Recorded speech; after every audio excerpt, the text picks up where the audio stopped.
And I know a lot of people are very, very angry about the lack of red wave.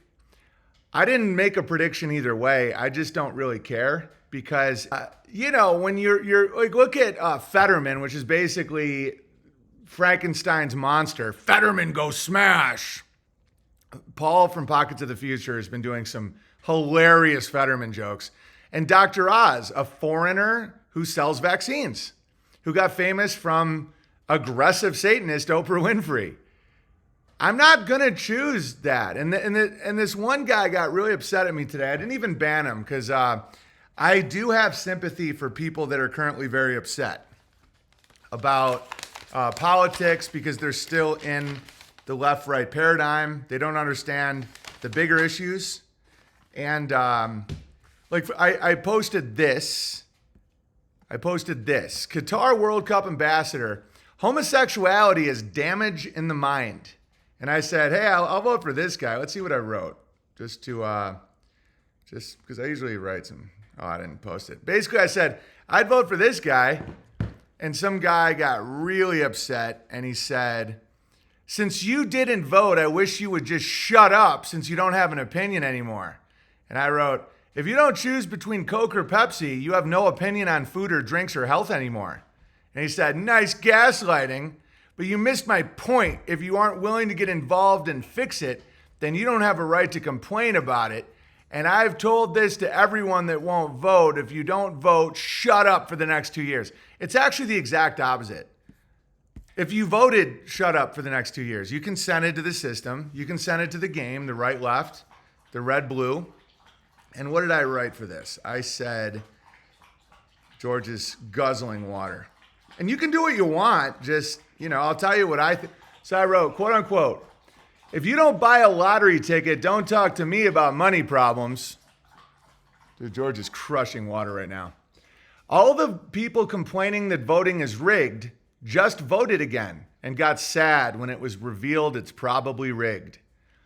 Guys, it's really kind of crazy at this point.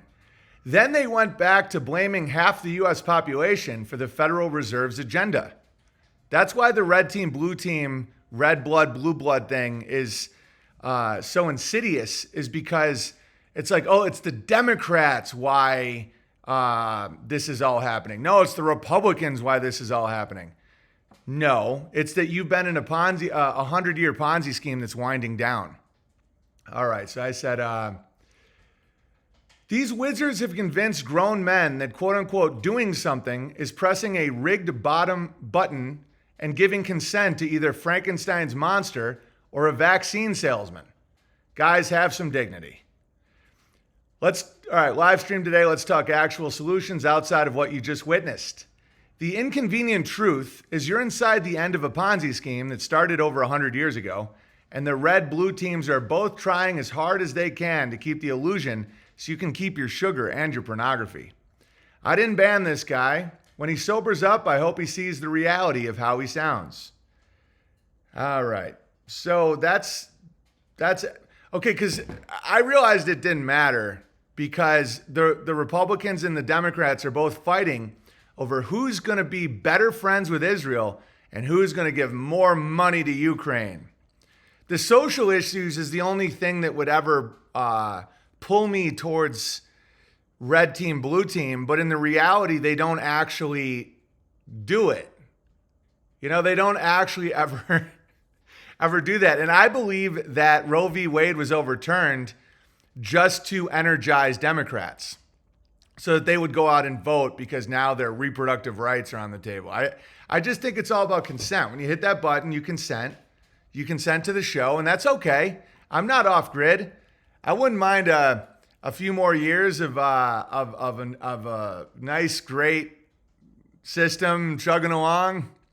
The social issues are within our own party. Yeah, it's a wise man once said, I think it was either Marcus Aurelius or one of those guys, that focus on the things within your power.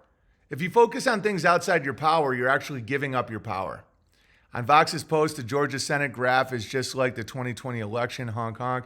Yeah, but don't be bitter. Don't be that guy. Don't be the guy that now spends the next 2 years complaining about the voting.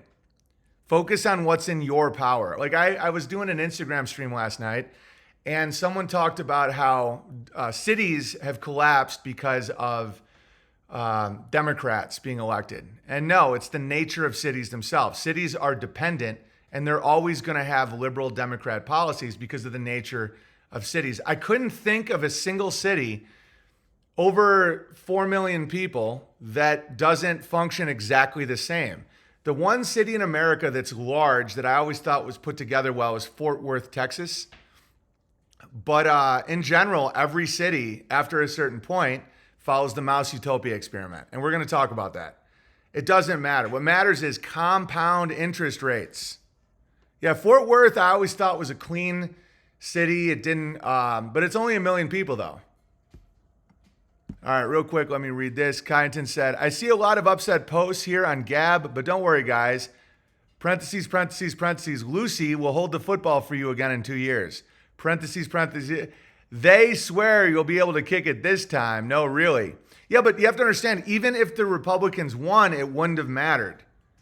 They all have the same policy, financial policy, the same policy on Ukraine, on Israel, on hating the Russians, on the bank. A small group of bankers create the agenda, and then they create red team, blue team so that we think our neighbors are the cause of the financial collapses. That's really what it is. You know, there is local stuff that matters. Like I'd always vote for my sheriff because he knows that being a police officer is a man's job. Like really based, awesome stuff like that. He fought Barack Obama on gun rights. And locally, you can actually make a difference. Outside of your county, nothing. State senators, all bought, all paid for. All of them, guys. All of them. What matters is getting out of debt, starting families, being useful to your neighbors.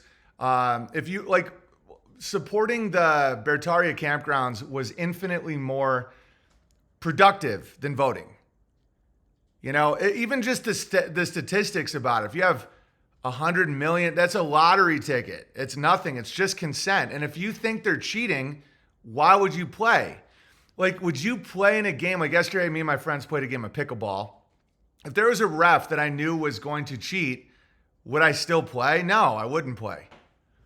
For those of you who want off the rigged game, you can join the rest of us who have already started building the future. You don't have to have a PhD in history or economics to know this thing is coming down. You can either wake up when you're sifting through the rubble, or you can Jack Sparrow yourself into a better place when it starts crumbling.